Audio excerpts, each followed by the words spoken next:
Sir William Stevenson, remember the man called Intrepid, the head of the British Secret Service in the United States? Sir William Stevenson had been feeding fake documents to Roosevelt through the intelligence service of the OSS. William Donovan, Big Bill, Wild Bill Donovan, the head of the OSS, a man who we ourselves had appointed as the head of the American Secret Service. An extraordinary coincidence, you might think. And we were feeding documents to him to feed on to Roosevelt, proving that Hitler was about to invade South America. For example, an unfortunate Major Elias Belmonte, who was the Bolivian military attaché in Berlin, found his signature at the foot of a letter that he'd written to his government in La Paz describing German plans to invade Bolivia. Unfortunately, Belmonte was recalled immediately to La Paz and cashiered and dismissed. Bolivia declared war on Germany, all the result of this letter that we ourselves had faked, the British Secret Service. All this came out a few years ago. When it came out in about 1972, Del Monte, who was still alive, was reinstated in full honors, promoted to general, and there was a grand parade in his honor in La Paz. This was one of the extraordinary episodes of what happened in World War II. A British intelligence agent duped the governor of Dutch Guiana into believing that a German raider was busy in their waters. So that country also declared war on Germany.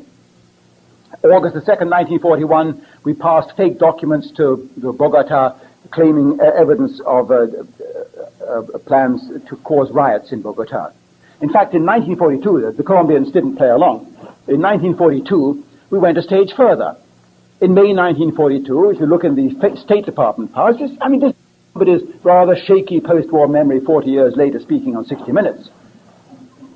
This is a document in the State Department archives. May 1942, the American ambassador in Bogota sends a rather worried telegram to the State Department saying, I've been approached by our British counterpart, saying that the head of their SIS section, the British Secret Intelligence Service section, attached to the embassy in Bogota, STAG, S-T-A-G-G, has received orders from his headquarters to assassinate the Colombian foreign minister.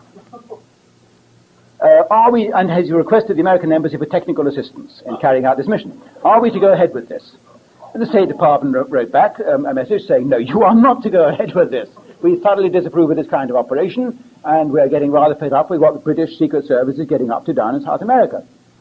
And I was a bit puzzled about this. I thought, had this unfortunate Colombian foreign minister, had he got a record of neo-Nazi activities, perhaps?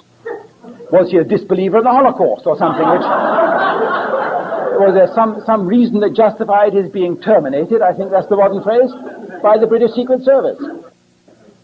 So I went to great trouble, and I checked all the diplomatic books, and I checked up all the Stags, and eventually I found a Stag, a Louis Stag, in fact, who had been honorary consul in a kind of Graham Greenish fashion down in Cuba, in Havana, and then eventually had been posted further to South America. And he was alive and well and living in Paris. And I went and interviewed him, and yes, it was true. He had been instructed to assassinate Lopez de Mesa, was the name of the unfortunate Colombian foreign minister. And I contacted the Colombian authorities. Could they give me a small cameo of this foreign minister? Was he particularly pro-German? Oh, no. He was very pro-British. Plot thickens. Why would we want to assassinate a pro-British Colombian foreign minister in May 1942? Answer is, he was due to retire anyway at the end of that month. And the blame was going to be put on the Germans for carrying out the assassination. This is all in Volume 2. Needless to say, Macmillans are probably not going to publish this one either.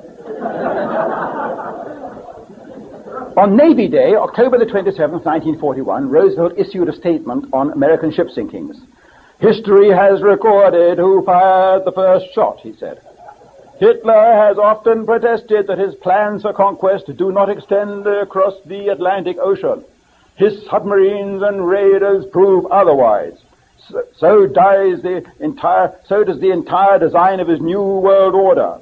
For example, says Roosevelt in his broadcast, October the 27th, Navy Day, for example, I have in my possession a secret map made in Germany by Hitler's government, by the planners of the New World Order, printed by Her Majesty's Stationery Office in London. It is a map of South America and a part of Central America as Hitler proposes to organize it. Today in this little area there are 14 separate countries. The geographical experts of Berlin, however, had ruthlessly obliterated all existing boundary lines and have divided South America into 5 vassal states, bringing the whole continent under their domination. This map makes clear the Nazi design not only against South America, but against the United States itself. I must say that as an Englishman, we must take credit for this kind of thing. We printed that map, and we gave it to Stevenson, the man called Intrepid, who gave it to Donovan, who gave it to the OSS, who gave it to the White House, who gave it to the President, who gave it eventually to the Roosevelt Archives, where it is now to be seen in the Roosevelt Library in Hyde Park in New York.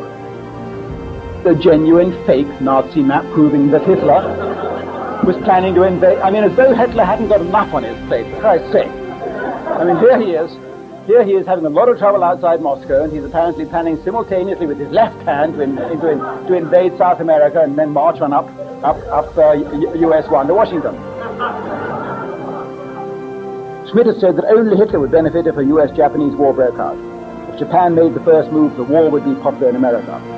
Frankfurter, however, said, Germany has been smart in that she has consistently done everything possible to prevent arousing the United States.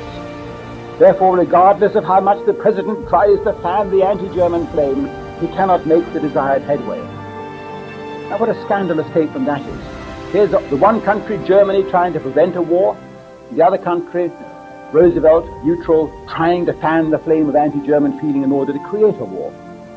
And yet it's the Germans who are called the criminals, and the Americans who do the prosecuting.